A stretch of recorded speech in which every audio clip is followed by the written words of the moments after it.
the Serengeti, the Masai Mara, Kruger National Park. These wildlife tourism icons represent the Hollywood of animal habitats, the African savannas. Vast grasslands dotted with patches of woodland, they are home to some of the planet's most iconic animals, the so-called charismatic megafauna, which gives zoos their box office value.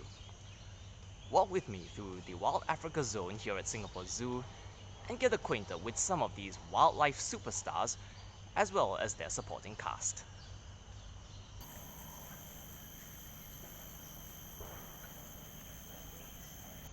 Out on the plains, there's nowhere to hide, so for herbivores, it pays to either be fast or big to deal with your predators.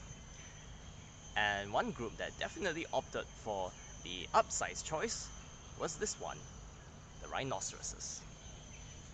Of the 5 rhino species, the white rhino is the largest, weighing over 3.5 tons. In fact, it's the second largest land animal after the elephant. Not that it's particularly light in color, but the most popular theory goes that the Dutch settlers of South Africa termed it wide, meaning wide, referring to this rhino's wide square lips, which the English later took to mean white. Unlike the other 4 rhino species which have hooked lips to grasp leaves, the white rhino's lips are adapted for grazing, lawnmowers as opposed to hedge clippers. Also, while the other rhinos are mostly solitary except during breeding, white rhinos do form small herds. Lacking sweat glands, they wallow in mud to keep themselves cool and to protect their skin from biting insects. Such is the demand for rhino horn in the Far East for traditional medicine that the phrase dead as a dodo could soon be replaced with dead as a rhino.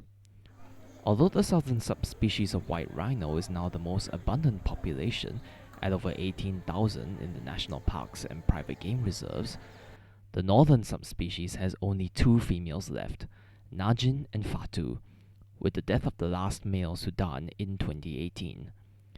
Now functionally extinct, their last hope lies in frozen embryos developed from extracted sex cells from the last living individuals.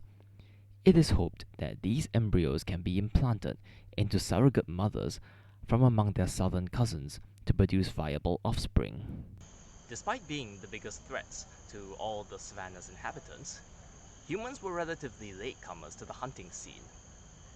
Other animals had been pursuing the grazers for much longer than that, not for profit, but for survival. And we'll be looking at a couple of these hunters in the next video.